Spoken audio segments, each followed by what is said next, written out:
नमस्ते। ओम शांति। जय भारत। मैं राकेश मेहरोत्रा, लेखक, प्रयागराज, उत्तर प्रदेश, अपने श्रोता बंधुओं का यूट्यूब चैनल लेख व कहानियाँ पर बहुत बहुत स्वागत व अभिनंदन करता हूँ। आज मैं अपने लेखों की श्रृंखला में अपना नया लेख प्रस्तुत कर रहा हूँ, जिसका शीर्षक है प्रेम की पराकाष्ठा। और आशा करता हूँ आपको यह अवश्य पसंद आएगा और आप अपना स्नेह व प्यार हमें लेख को लाइक, सब्सक्राइब व कमेंट के माध्यम से अवश्य प्रदान करेंगे। मानव हृदय प्रेम का स्रोत है। यह ईश्वर का ही अंश है। इसे हम जब अपने अंतस की चेतना में आत्मसात करते हैं, तब हमें जीवन की वास्तविकता का बोध होता है। सच्चा प्रेम अंतस की वाणी समझने में सर्वथा समर्थ है। मौन रहकर भी हम इसकी अभिव्यक्ति कर सकते हैं। यह गुण रहित, कामना रहित, इच्छा रहित, सूक्ष्म से सूक्ष्म अनुभव करता है। प्रेम परम आनंदमयी होता है। यह समाज में एक दूसरे को जोड़ता है, आत्मीयता का विस्तार करता है। प्रेम बिना हमारा जीवन अधूरा है। यह केवल सुख का मिलन नहीं है, यह उन पलों में भी है जब हम हंसते हैं, रोते हैं, लड़ते झगड़ते हैं या प्यार करते हैं। यह स्वयं को खोजकर सत्य को पाने की तड़प है। यह महज भावना मात्र नहीं है, यह आनंद है, साथ ही यातना भी। निकटता लाता है लेकिन दूरी भी। यह जीवन भी है लेकिन मृत्यु भी। प्रेम बड़ी ही अद्भुत घटना है। यह साधारण नहीं, लौकिक है। इस पृथ्वी पर स्वर्ग की जो छोटी छोटी किरण उतरती है, उसी का नाम प्रेम है। अंधेरे में रोशनी की जो हल्की सी झलक आती है, वही प्रेम है। पथरीले हृदय में जो हल्की सी नरमी आती है, वही सच्चे प्रेम की परिभाषा है। प्रेम का अर्थ है कि मैं किसी के जीवन में आनंदित हूँ या किसी के जीवन से आनंदित हूँ। प्रेम में कोई कारण नहीं होता। अगर कारण हो जाए तो वह मोह कहलाएगा। यदि कारण दृष्टिगोचर न हो तो वास्तविक प्रेम कहलाता है। यह बड़ा ही निर्मोही है। प्रेम दूसरों पर कब्जा नहीं करता। यह तो दो व्यक्तियों के बीच स्वतंत्रता का आदान प्रदान है। यह प्रेम बड़ा ही मुक्तदायी है। ऐसे ही प्रेम को जीसस ने ईश्वर कहा है, तो बुद्ध जी ने ध्यान की अंतिम परिणति बताया है, और महावीर स्वामी ने कैवल्य का स्वभाव कहा है। यह तो निर्धूम शिखा है, इससे धुआं पैदा नहीं होता। साथ ही अगर हमारा जीवन क्रोध, वैमनस्य से, ईर्ष्या से मुक्त हो जाए, तब यह प्रेम प्रार्थना की श्रेणी में आ जाता है। प्रेम अनंत है। इसमें केवल समर्पण व सौंदर्य निवास करता है। इसकी अपनी कोई इच्छाएं नहीं होती, सिवाय इसके कि वह स्वयं को पूर्ण करे। दुनिया जब कठोर हो जाती है, लोग स्वार्थी हो जाते हैं, तब भी प्रेम एक दीपक की तरह अंधेरे में प्रकाश फैलाता है। वास्तव में जीवन वही सफल है जो प्रेम से प्रेरित है और ज्ञान द्वारा निर्देशित है। हमारे जीवन में ज्ञान, प्रेम व दूसरों के प्रति संवेदना, यह तीनों ऑक्सीजन की तरह कार्य करते हैं। पलक झपकते ही जीवन की सांझ आ जाती है। फिर हमें अफसोस होता है कि काश समय रहते हम कुछ अच्छा कर पाते। इसलिए अभी से ज्ञान की मिट्टी में प्रेम के बीज को बोना शुरू कर दो। अब यहाँ हम अपने अनुभव द्वारा एक दृष्टांत के माध्यम से अनंत प्रेम व उसकी विराटता का चित्रण करने जा रहे हैं। एक दिन मैं एक पेड़ के नीचे बैठा हुआ प्रकृति की अद्भुत सुंदरता पर विचार कर रहा था। अभी सूर्यदेव ने अपनी किरणें उद्यान से समेटी ही थी, और चंद्रमा ने कोमल चंद्रिका फलों पर किरणें बिखराई थी, और फूलों ने अपनी पंखुड़ियां समेट ली थीं, और चिड़ियों ने प्रेम की डालों पर बसेरा प्रारंभ कर दिया था। चारों तरफ निस्तब्धता सी छा गई थी। मैं पृथ्वी की इस अनुपम छटा का आनंद ले ही रहा था कि एक निर्धन व निराश्रित प्रेमी युगल मेरे सामने से गुजरा और वहीं घास पर बैठ गया। मैं उसके अटूट प्रेम व धैर्य को निहारने लगा कि उसकी वाणी में मेरे कानों से फिर टकराने लगी। प्रेसी, आंसू मत बहाओ, धैर्य रखो। मैं इन कठिन परिस्थितियों से तब तक लड़ता रहूंगा जब तक कि जीत न जाऊं। इस संकट की घड़ी में हमारा प्रेम और भी अटूट होकर बढ़ता रहेगा। फिर मैंने प्रकृति की ओर निहारा और गहरे चिंतन से एक अनंत व विस्तृत तथ्य को समझ पाया कि वास्तविक प्रेम में इतनी विराटता है कि इसे न तो खरीदा जा सकता है और न ही इसे कोई छीन सकता है। यह दुनिया की एक बड़ी खूबसूरत वस्तु है, जिसे न तो छुआ और न ही देखा जा सकता है, केवल महसूस किया जा सकता है। ऐसा सच्चा प्रेम अपने में पूर्ण होता है, वह इसमें ईश्वरीय शक्ति विद्यमान होती है, और जब तक मनुष्य में प्रेम का संचार नहीं होता, उसका ज्ञान सूखी हड्डियों जैसा रहता है। प्रेम के रास्ते पर ही इंद्रधनुष व खुशी मिलेगी, जिन्हें हम केवल महसूस कर सकते हैं। इस रास्ते पर चलने से जीवन मधुर हो जाएगा। प्रेम कभी मांगता नहीं है, यह सदैव देता है। प्रेम स्वयं अपना साध्य है। यह मानव जाति की बुनियाद है। यह एक ऐसा चुंबक है जो सबको अपनी ओर खींच लेता है। इसको धारण करने वाले व्यक्ति का हृदय निर्मल हो जाता है। उसमें न तो कोई बदले की भावना रहती है और न ही कोई स्वार्थ निहित होता है। यह गुण व्यक्ति के लिए बहुत बड़ी दौलत है। वैसे तो हम निरंतर अपने बच्चों व सगे संबंधियों के साथ प्रेम का व्यवहार करते रहते हैं, मगर उसमें स्वार्थ निहित नहीं होता। निस्वार्थ सेवा तो वही कर सकता है जिसका हृदय वास्तविक प्रेम से परिपूर्ण हो। टॉलस्टॉय ने तो ऐसे प्रेम को स्वर्ग का रास्ता बताया। बुद्ध जी ने तो प्रेम को इंसानियत का एक फूल के रूप में वर्णन किया है। विक्टर ह्यूगो का कहना है कि जीवन एक फल है और प्रेम उसका मधु। रामकृष्ण परमहंस जी ने कहा है, प्रेम अमरता का समंदर है। कबीरदास जी का कथन है कि जिस घर में प्रेम नहीं उसे मरघट समझ। अब हम थोड़ा और विस्तृत व्याख्या करेंगे। प्रेम एक जादू है। यह केवल एहसास नहीं है, यह एक जैविक शक्ति है। प्रेम की अनुभूति होते ही हमारा मस्तिष्क दीपक की रोशनी की तरह जगमगा उठता है। प्रेम ही जीवन का ईंधन है। प्रेम व जीवन एक दूसरे के साथ नाचते हैं। प्रेम तो शास्त्रों की आत्मा है। इसमें भविष्यवाणी की शक्ति है, विश्वास का फल है। हम इसके माध्यम से धरातल पर ईश्वरीय अनुभूति कर सकते हैं। यह केवल एक भावना नहीं है, यह तो बनने की प्रक्रिया है। इसमें निहित शक्ति मृत्यु को भी दूर भगा देती है। इसके अंदर शत्रुओं को परास्त करने की क्षमता होती है। अब मैं एक युद्ध क्षेत्र का वर्णन कर अधिक स्पष्टता के साथ आपको समझाता हूँ। एक बार युद्ध भूमि में नायिका का पति युद्ध के तूफान में घिरा हुआ था। उसकी नायिका रुदन करते हुए ईश्वर से करुण क्रंदन के साथ प्रार्थना करती है, हे प्रभु, प्रेम व दया के सागर, मेरा धैर्य समाप्त हो चुका है।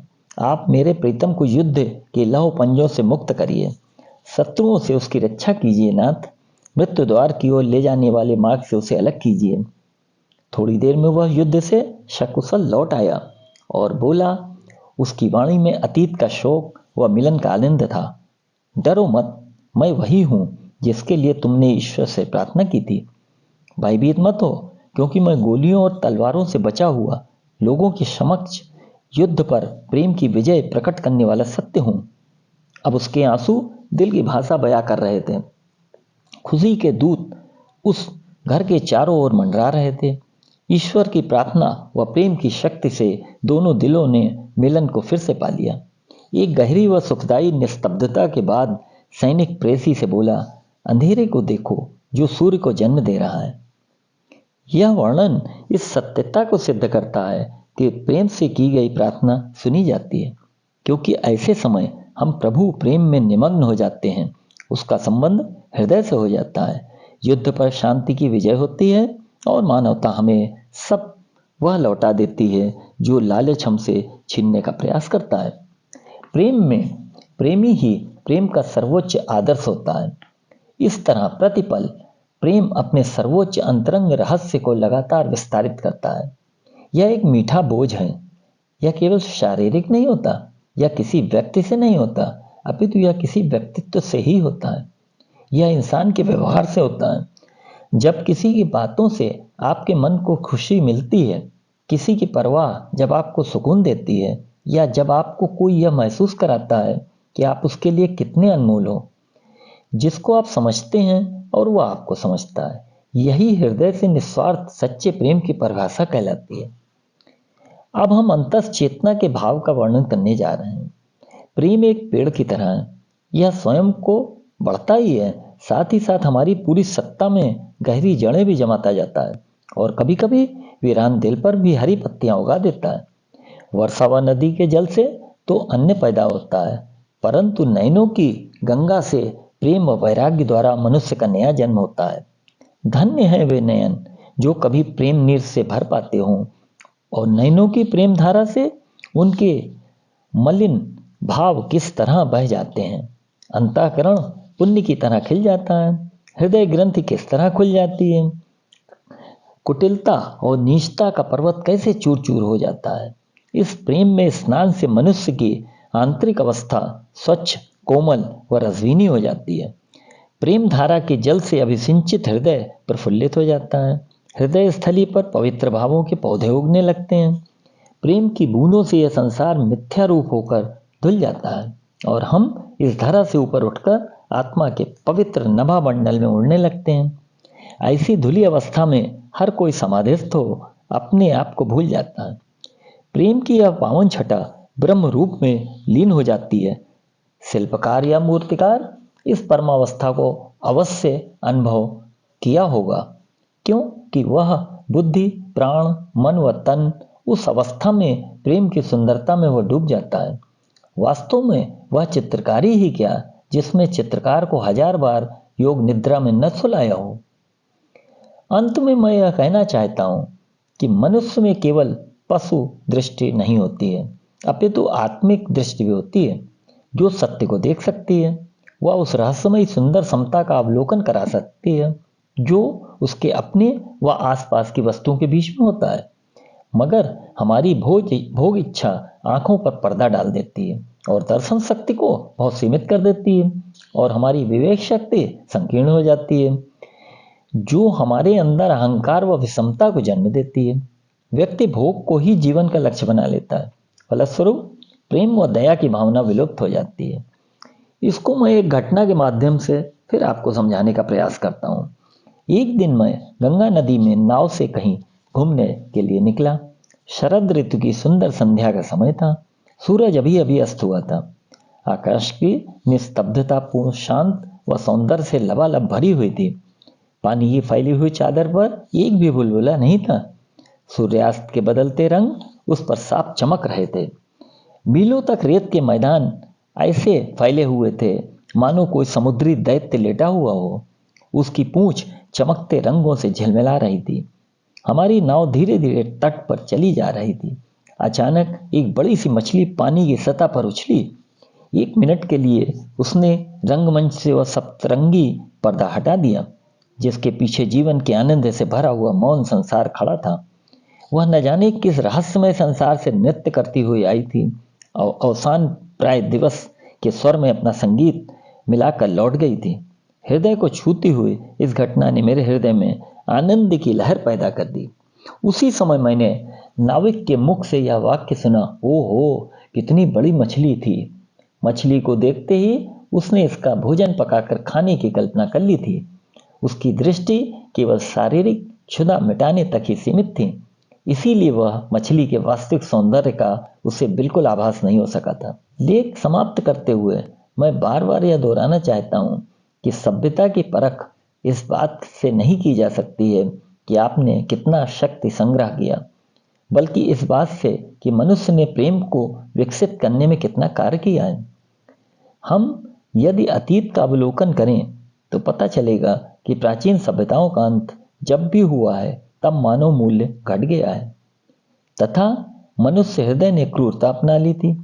जब कोई भी राष्ट्र या उसका प्रभावशाली जन समूह मनुष्य को अपनी शक्ति संग्रह का उपकरण मान ले, तब वह मनुष्य की महानता पर कुठाराघात करता है। और कोई भी सभ्यता ऐसे मनुष्य पक्षी राक्षसी वृत्तियों के आधार पर खड़ी नहीं की जा सकती है। अब हम लेख को समाप्त करते हुए यहाँ अब मेरा मानना है कि यदि हमें किसी भी सभ्यता को लंबे समय तक जीवित रखना है तो केवल और केवल प्रेम ही एकमात्र सोपान है जिस पर चलकर हम मंजिल प्राप्त कर सकते हैं। अतः केवल प्रेम ही है जो एक साथ गति भी है और विराम भी है। हमारा हृदय सदा प्रेम के शोध में गतिशील भी रहता है, किंतु प्रेम की प्राप्ति के बाद विश्रांति में लीन हो जाता है। प्रेम में संसार का कण कण सुंदर नजर आने लगता है। अब मैं अपनी लेखनी को विराम देता हूँ और साथ ही साथ आपको यह आश्वस्त करता हूँ कि बहुत शीघ्र ही मैं अपने नए लेख को लेकर आपके समक्ष उपस्थित रहूँगा।